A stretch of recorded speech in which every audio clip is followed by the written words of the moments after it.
Muito boa noite para você que nos acompanha em mais um IES Objetivo. Seja muito bem-vindo. Inteligência emocional saudável, solução para que você que está buscando junto da sua casa, da sua família, muita formação, né? Caminhando formativamente, nós estamos começando mais uma jornada, agora nova jornada, a jornada da adolescência sem segredo.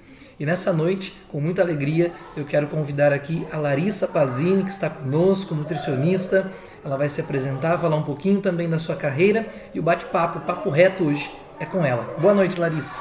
Boa noite, Lucas. Boa noite, pessoal. Gostaria primeiramente de agradecer pelo convite, né? Estou muito feliz de estar aqui com vocês.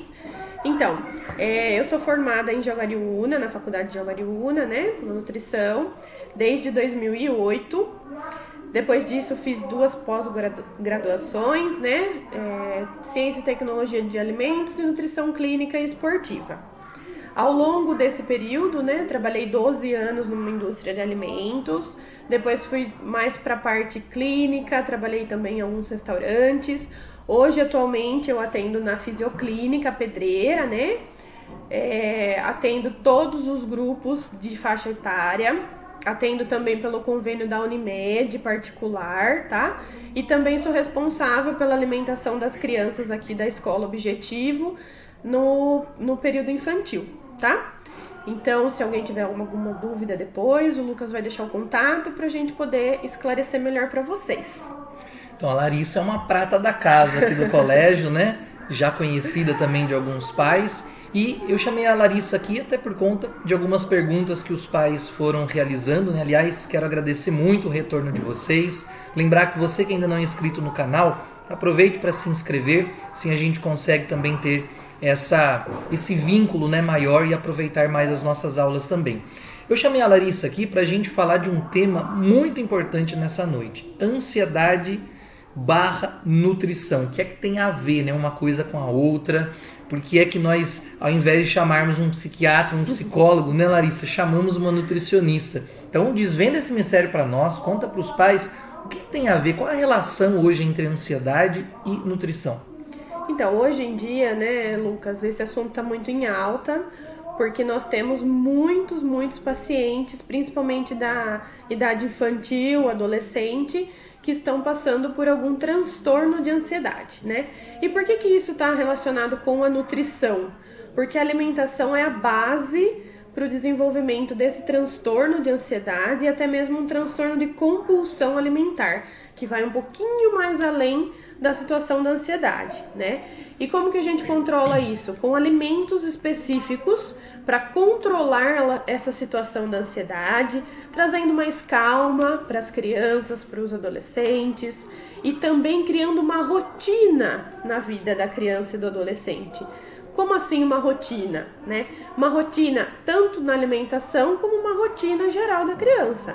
Então essa criança tem que ter horários para fazer as refeições, horário para estudar, horário para ter uma atividade física regular, porque ela também tem que ter uma prática regular de atividade física, porque o sedentarismo também ajuda nesse desenvolvimento de ansiedade, certo?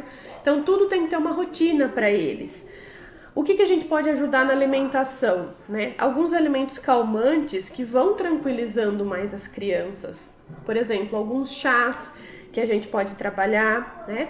Chá de camomila, chá de erva doce, erva cidreira, mas principalmente uma coisa que eu sempre falo é que a gente tem que lembrar que os chás, em geral, ele não pode ser oferecido com açúcar, né? A gente tem esse costume de desde pequeno tomar esse chá com açúcar, com algum mel, alguma coisinha assim, e a gente tem que lembrar sempre do quê? Que qualquer componente que a gente acrescente nesse chá, ele perde as propriedades funcionais do chá. E aí é como se a gente estivesse tomando água quente mesmo, né? Então, a gente tem que oferecer esses chás, essas ervas sempre naturais e com acréscimo nenhum, né? Por quê? Porque isso acaba atrapalhando nesse efeito que a gente precisa, né? Então, assim, o transtorno de ansiedade, o que ele gera? Ele gera uma deficiência no neurotransmissor de serotonina. Então, a criança ou o adolescente fica o quê? Mais para baixo, aquele desânimo. Às vezes ou alguns querem se alimentar demais, aonde gera esse fato de compulsão alimentar, e outros não querem se alimentar, que daí isso também acaba sendo um transtorno, né? Isso que eu ia te perguntar, então tem também a perda de apetite. Claro, tem sim. Então nós temos as duas situações. Lógico, o mais comum, o mais frequente é a questão do transtorno alimentar quando a gente tem esses exageros na alimentação. Esse é o mais frequente. Mas a gente também não pode descartar essa hipótese de que alguns também ficam sem se alimentar, né? E geram outras deficiências. Então a gente pode ter uma deficiência da falta de nutrientes na alimentação, pelo fato de não se alimentar bem, como a gente também pode partir para o excesso, né, de compulsão alimentar, que vem associado com algumas doenças. Então a obesidade é uma doença muito comum para quem tem transtorno de ansiedade e transtorno de compulsão. Outra doença associada à dislipidemia, né, que é o aumento do colesterol, aumento da glicemia, né, diabetes. Então são fatores que vêm associados com esses transtornos de ansiedade e compulsão alimentar. Então tudo tem que ser avaliado caso a caso, né?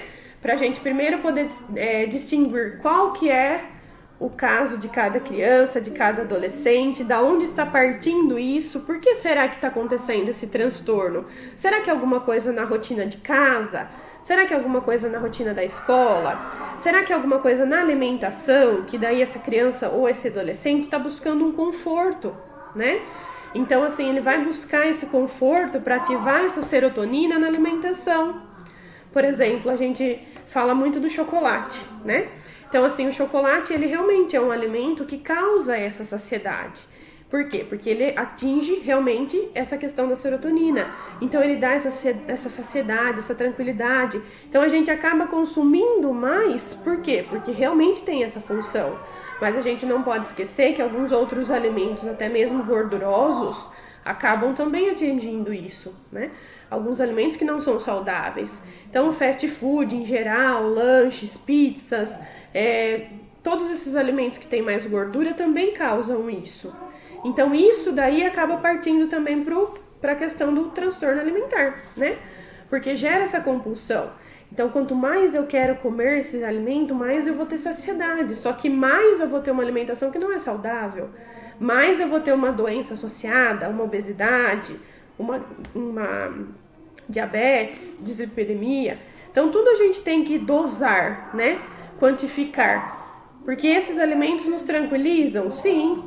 Resolvem o problema de imediato? Até pode ser, mas não a longo prazo. Então, tudo isso tem que ser tratado individualmente, né? Tanto na família como um todo e cada criança ou cada adolescente. Perfeito. Nós aqui nos bastidores comentávamos, né, sobre a grande alta, né? Acho que principalmente a gente usa muito a realidade da pandemia, esse pós-pandêmico, né? Esse tempo pós-pandêmico que a gente está vivendo. Sim. Mas no fundo a realidade da nutrição sempre esteve aí presente, né, nos lares, né, nas casas, e sempre foi uma pergunta, né, frequente dos pais também. Como que eu mudo a rotina dentro da minha casa, né? A criança até tudo bem, às vezes você fazia uma troca ali de recompensa, conseguia fazer com que a criança comesse, talvez se não de tudo, quase de tudo, mas Larissa, agora a pergunta do pai é, e agora que o meu filho virou adolescente e acha, né, que já pode comer de tudo que ele quiser, que não vai ficar ruim, né? Mentira, fica. Fica. O que esse pai pode fazer, né, para poder melhorar essa rotina dentro de casa? Eu brinco, né, Lucas, até na clínica, que a criança e o adolescente, eles não fazem compra no supermercado, muitas vezes, né? A criança não trabalha, não tem salário e não sabe ir ao supermercado fazer compra. Então, assim, a gente tem que trabalhar isso com a família mesmo. Então, se o pai e a mãe não têm o hábito saudável, não passa por esse momento de reeducação alimentar, não adianta a gente obrigar a criança a passar por isso, né? O processo vai ser muito mais difícil, mais doloroso e mais lento. Por quê? Porque como que eu vou educar uma criança com uma alimentação saudável se os pais vivem de fast food? Então é bem difícil, né? Como que a gente vai falar para uma criança de 2 anos que está com colesterol extremamente alto para ele não consumir batata frita, não consumir lanche, não consumir doces em geral, se ele só consome isso em casa? Então tudo tem que ser avaliado na família. Então o pai e a mãe é o espelho da criança. Então a criança só vai fazer o que eles fazem. Isso tanto para o lado positivo quanto para o lado negativo. E adolescente também. Se a gente não mostrar para eles que aquilo lá é saudável, que eles precisam fazer, que eles vão ter em casa, vão ter disponível em casa, vai ser muito mais difícil de conseguir inserir isso para eles. E isso também na rotina em geral. Então como que a gente tem que estipular? Como se fosse uma rotina alimentar mesmo, né? Um cardápio para eles. Então de manhã qual que vai ser a refeição deles? Vai ser um café da manhã com pão integral, com queijo branco, algum requeijão light, enfim, alguma coisa assim. Ok, depois de 3 horas essa criança, esse adolescente vai fazer uma nova refeição. Qual será? Uma fruta para ficar no lanche intermediário, né? Almoço, a mesma questão. Então assim, se a gente não organizar a rotina deles, a gente não consegue organizar a rotina alimentar de todo mundo.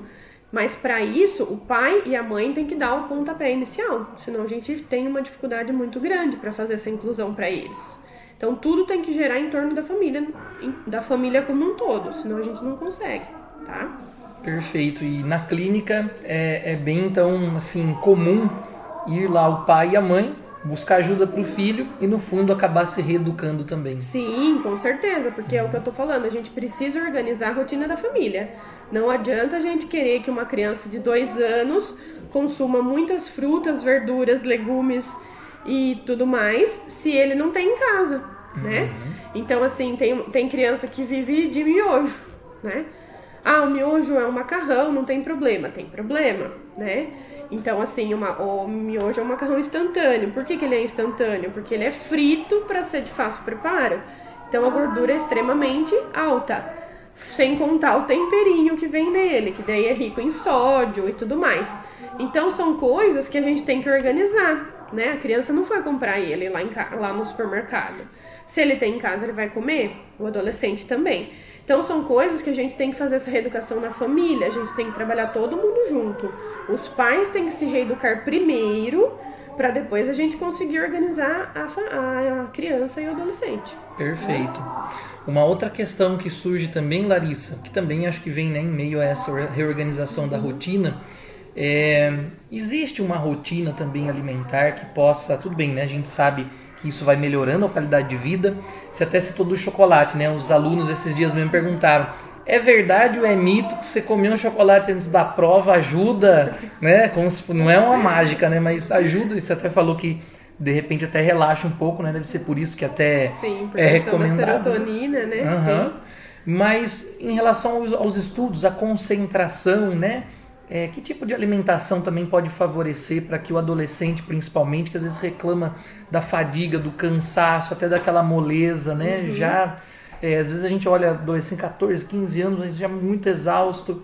Que tipo de alimentação, especificamente, pode ajudar na concentração, na rotina de estudo também? Sim, para essa rotina, toda alimentação tem que ser saudável. Essa é a base de tudo, né? E os alimentos que a gente tem que trabalhar também são os alimentos energéticos que a gente fala, né? Quais são esses alimentos energéticos? São os carboidratos em gerais. Mas a gente tem que lembrar que esses alimentos têm que ser integrais, para eles serem mais saudáveis, né? Então, um pãozinho integral, uma torrada integral, um biscoito integral. Mas o que a gente tem que lembrar? Quando a gente for lá no supermercado fazer a compra desses itens, né? Então, tem que prestar bastante atenção no rótulo desses alimentos. Essa parte industrial mesmo. Então, quando a gente for lá ler os rótulos, os ingredientes, né? O primeiro item tem que ser farinha de trigo integral. Porque se não for, esse alimento ele não é 100% integral. Então, esse é o primeiro ponto. Todos os alimentos que são energéticos, que são fontes de carboidrato, né? Os pães, biscoitos, torradas, tudo tem que ser integral. As massas em geral também todas integrais, né? E depois tem os nossos legumes, que também são energéticos. A batata doce, né? Mandioca, mandioquinha, enfim. São alimentos que a gente consegue trazer uma energia para eles conseguirem estudar o suficiente, né? Esse é um ponto.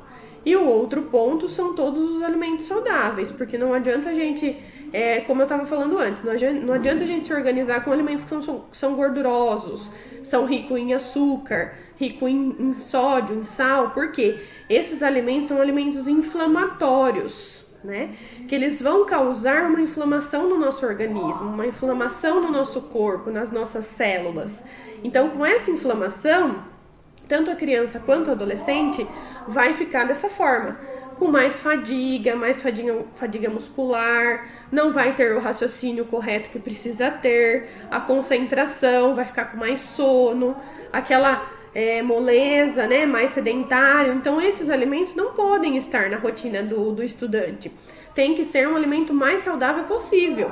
Frutas, verduras, legumes, esses alimentos integrais, bastante água, que a gente tem que lembrar também, tá? Então, a gente tem que fazer um consumo de pelo menos 35 ml por quilo de peso de água regular no dia. Então, tudo isso é uma sequência de fatores para essa reeducação.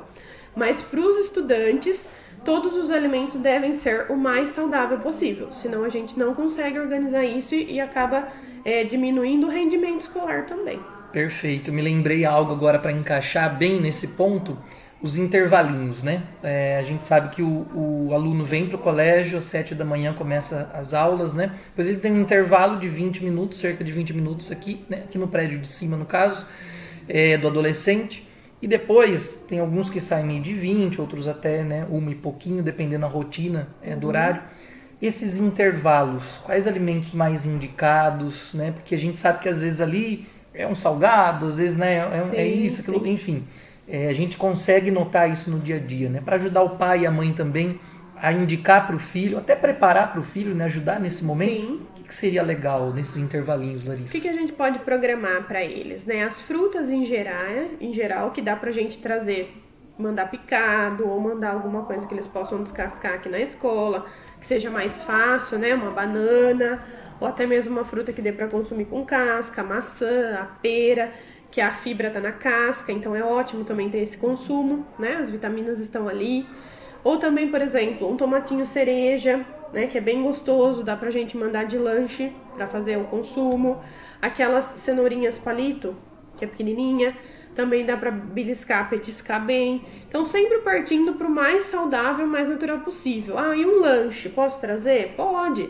Um lanchinho natural, né? Fazer em casa mesmo, com um pãozinho integral, um queijinho branco, ou até mesmo colocar um requeijão light para criança ou adolescente que não gosta de queijo. Então dá pra gente trabalhar sempre com essas opções mais saudáveis, né? Até um ovinho cozido, às vezes no primeiro lanche, né, já intermediário logo de manhã, que não vai correr risco, né, do ovo estragar até um período mais tarde. Então são coisas que a gente consegue colocar na rotina. Um biscoitinho integral. Então, tudo a gente consegue organizar. A gente tem que ter planejamento. Se a gente não planejar a rotina, a gente não consegue efetuar ela. Então, sempre, por exemplo, no final de semana, a gente pode organizar a semana, né? Até os pais mesmo em casa. Ah, mas como que eu vou fazer? Eu não tenho tempo. Às vezes não dá pra programar os lanches, não dá pra programar a rotina de casa. Parece brincadeira, mas se a gente perder 1 hora, no máximo 2 horas do final de semana, a gente consegue organizar a semana toda, né? Então dá para cozinhar os alimentos, os legumes principalmente, dá para deixar eles até congelados, cozidos, perde um pouco os nutrientes? Até perde um pouquinho, tá? Mas é melhor você ter um pouco de nutriente a menos do que você não consumir. Então dá para programar, dá para fazer as marmitinhas em casa, deixar congelado, preparar um arrozinho integral, ou até mesmo um arroz parboilizado, que seria o intermediário entre o branco e o integral, né? Pelo consumo de fibras. Então, tudo dá para programar. A gente pode programar, organizar, deixar tudo congelado e depois descongelar em porções individuais quando for fazer o consumo. Tudo dá para organizar, mas a gente tem que planejar e organizar para poder executar a ação, senão não funciona. Perfeito. Larissa, uma das questões também, né, que às vezes está em alta, na verdade é até uma preocupação que eu trago, hoje até pelo conteúdo que nós temos, facilidade de conteúdo na internet, recebendo informações. Eu vejo que muitos jovens, adolescentes, vão meio que no embalo, né? Meio que por conta fazendo a sua própria dieta. Sim. Às vezes até impulsionados, né? Por um certo padrão, ou viu ali, tem os influencers e tal.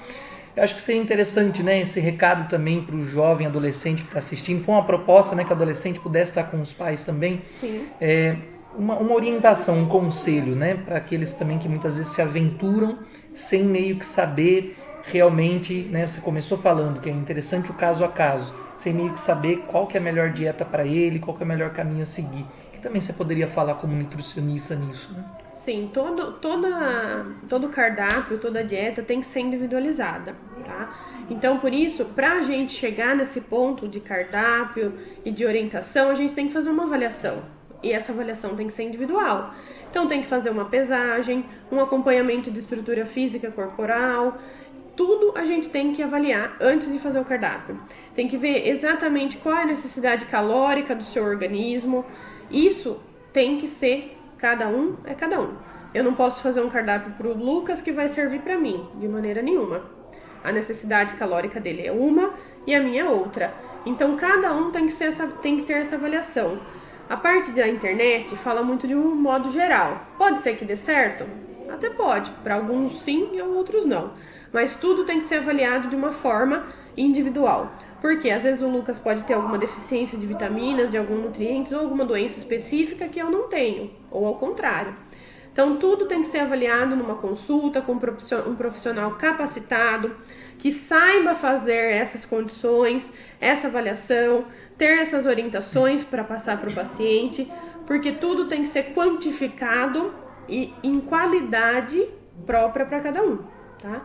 Então essas nutricionistas, né, da internet, às vezes não funciona. E às vezes pode também gerar algum problema de saúde, né? Porque existe na internet muitas dietas restritivas que a gente fala. Quais são essas dietas? São dietas que trabalham emagrecimento? Sim, trabalham. Porém, ao mesmo tempo, pode causar alguma deficiência de nutrientes. Porque é o que eu estou falando, é de uma forma geral, né? Então, trabalha a restrição alimentar para gerar o quê? O emagrecimento. O foco é esse, só esse, né?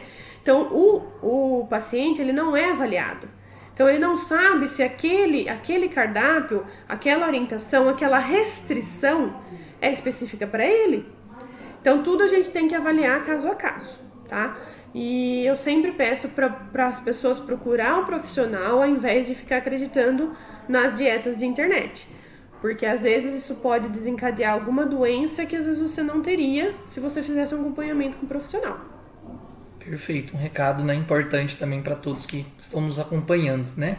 Sim. E uma última questão, Larissa, em relação ao adolescente, que muitas vezes eu acompanho muito, tem muita dificuldade do café da manhã. Então, às vezes acorda ali bem cedo, né, e não tem assim aquela vontade de se alimentar.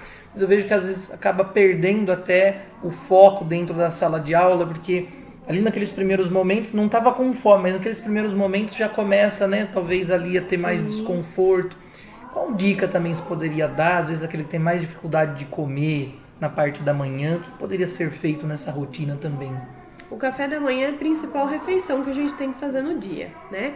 Para começar o dia bem, a gente tem que fazer um café da manhã bom. Mas realmente tem isso, tem muitas pessoas que têm essa dificuldade de não colocar algum alimento nessa ingestão no café da manhã. Mas o que a gente pode fazer? Qualquer alimento é alimento, né?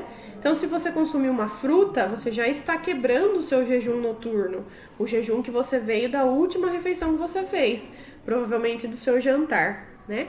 Então, você já está quebrando esse jejum. E aí, você já está fazendo com que o seu corpo comece a ativar e acelerar seu metabolismo para poder ter as reações futuras. Então, se a gente conseguir consumir, vou consumir um copo de leite, ok, já é algum alimento. Uma fruta, já é algum alimento, tá? Então, tudo que for em pequenas quantidades mesmo, mas que a gente consiga fazer essa inclusão, já vai quebrar esse jejum. Então, pode ser esses alimentos. Caso você não faça, realmente, o organismo começa a ficar debilitado devido ao jejum prolongado que o seu organismo está tendo, e aí você começa a gastar energia sem ter energia para gastar. Então, onde o organismo entende que ele precisa tirar energia? Ele vai entender que ele precisa tirar energia da massa muscular.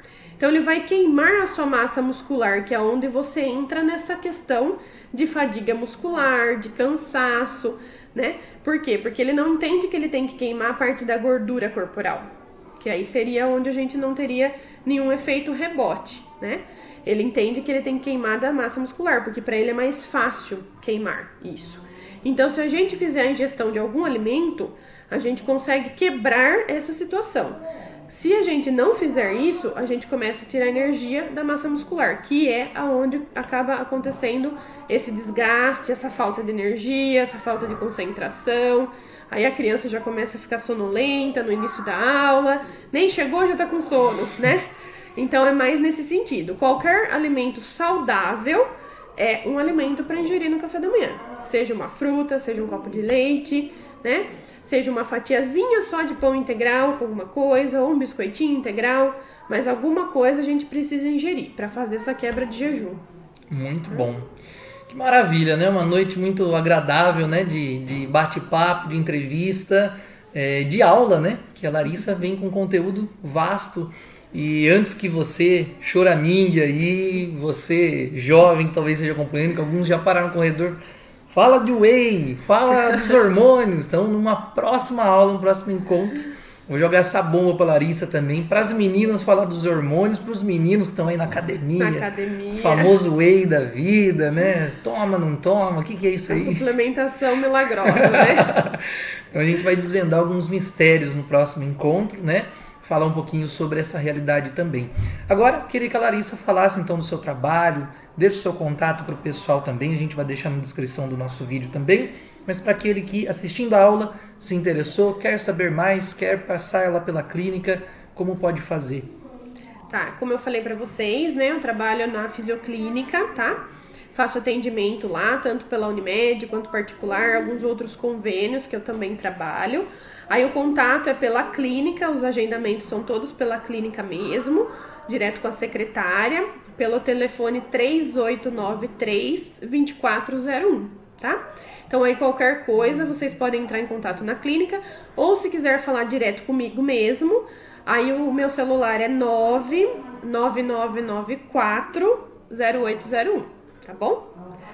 Agradeço muito o contato de vocês, é muito bom poder estar aqui para poder auxiliar em algumas dúvidas, algumas questões que a gente sempre fica, né, com dúvida, com o que eu vou fazer nessa hora, o que é melhor, o que é pior, mas assim, fico muito feliz de poder estar com vocês e qualquer coisa estamos aí de volta. Uma alegria muito grande, obrigado mais uma vez, Imagina, Larissa. Eu que agradeço vocês pelo convite mesmo. E muito em breve a gente volta para a segunda parte, né, da nossa aula, do nosso encontro também. Quero uma vez mais te convidar a se inscrever no nosso canal e ficar ligadinho que na próxima semana continuamos a nossa jornada da inteligência emocional falando sobre adolescência sem segredo. Uma boa noite, um grande abraço e até a próxima. Boa noite, obrigado pessoal, até mais.